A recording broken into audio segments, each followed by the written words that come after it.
Latest news updates కోసం ఇప్పుడే download చేసుకోండి మీడియా ఎఫెక్ట్స్ యాప్.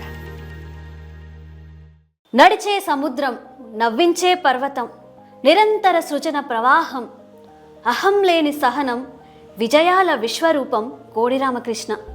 తెలుగు నేలపై వెలుగులు విరజిమ్మిన ఎందరో కళాకారులకు జన్మనిచ్చిన పుట్టిల్లు పశ్చిమ గోదావరి జిల్లాలోని పాలకొల్లు.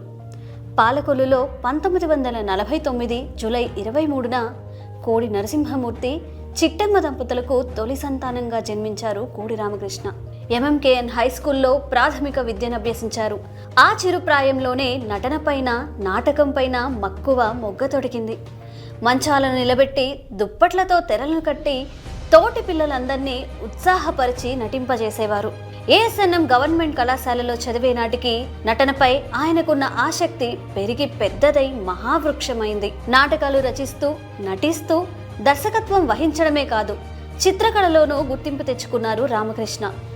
అదే సమయంలో తాత మనవడు చిత్ర అర్ధశత దినోత్సవానికై పాల్గొనడానికి వచ్చిన ఆ ఊరి ముద్దుబిడ్డ దర్శకులు దాసరి నారాయణరావు గారిని కలిసి సినీ రంగ ప్రవేశానికి అవకాశం కల్పించమని కోరారు రామకృష్ణ. ముందు డిగ్రీ పూర్తి చేయని దాసరి గారు చెప్పడంతో చదువుపై దృష్టి పెట్టారు. ఆ ప్రాంతంలోనే షూటింగ్ జరుపుకున్న దాసరి గారి రాధమ్మ పెళ్లి చిత్రంలో ఒక సహాయక పాత్ర కోసం మొట్టమొదటిసారిగా సినీ మేకప్ వేసుకున్నారు రామకృష్ణ. బీకాం డిగ్రీ పూర్తయ్యాక దాసరి గారి నుంచి స్టార్ట్ ఇమీడియట్లీ అన్న టెలిగ్రామ్ అందుకొని మద్రాస్ మహానగరంలో అడుగుపెట్టిన ఆయన ఎవరికి వారే యమునా తీరే చిత్రంలో సహాయ దర్శకుడిగా తన సినీ ప్రస్థానం మొదలుపెట్టారు. తాను పనిచేసే చిత్రాలలో అడపాదడపా చిన్న చిన్న పాత్రల్లోనూ నటించారు. తూర్పు పడమర చిత్రానికి అసోసియేటెడ్ డైరెక్టర్గా పనిచేస్తున్న రామకృష్ణ గారి ప్రతిభను గుర్తించిన ప్రతాప్ ఆర్ట్స్ అధినేత కె రాఘవ గారు దర్శకుడిగా తొలి అవకాశం ఇవ్వడంతో ఇంట్లో రామయ్య, వీధిలో కృష్ణయ్య చిత్రంలో ఆయన సినీ జైత్రయాత్ర ప్రారంభమైంది. ఎన్టీఆర్ మినహా ఆనాటి అగ్ర హీరోలందరి చిత్రాలకు దర్శకత్వం వహించిన ఆయన చిన్న తారలతోనూ విజయాలు సాధించి దర్శక సవ్యసాచిగా కొనియాడబడ్డారు. సినిమా బడ్జెట్ కంటే సబ్జెక్ట్ మీదే ఎప్పుడూ ఆయన దృష్టి. అందుకే నిర్మాతల పాలిట కొంగు బంగారమయ్యారు.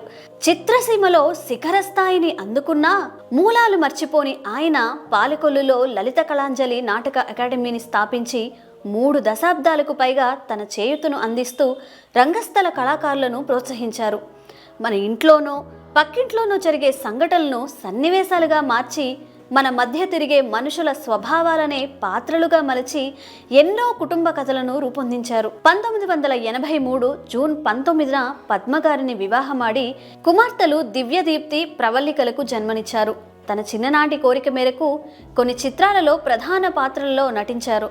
మా ఇంటికి రండి చిత్రంలో కథానాయకుడుగాను మెప్పించారు.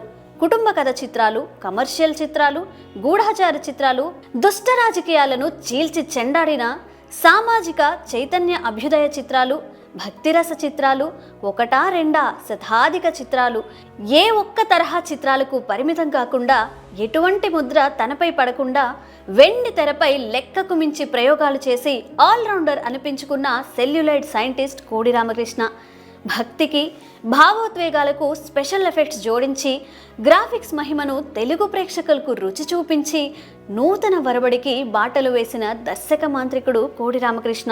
తాను ఎదగడమే కాకుండా ఎందరో నూతన నటీనటులను, సాంకేతిక నిపుణులను వెండితెరకు పరిచయం చేసి మరెందరినో విజయ తీరాలకు చేర్చి గురువుకు తగ్గ శిష్యుడు అనిపించుకున్న మార్గదర్శి కోడి రామకృష్ణ. తన శిష్యులను తన స్నేహితులుగా, తన కుటుంబ సభ్యులుగా అభివర్ణించిన స్నేహశీలి. ఓ శతాధిక చిత్ర దర్శక శేఖరా, భౌతికంగా మీరు ఈ లోకంలో లేకున్నా మా మనోలోకంలో మహారాజులా ఎప్పుడూ కొలువై ఉంటారు. తెలుగు సినిమా ఉన్నంత వరకు మీకు మరణం లేదు, లేదు, లేదు. గురుదేవో భవ.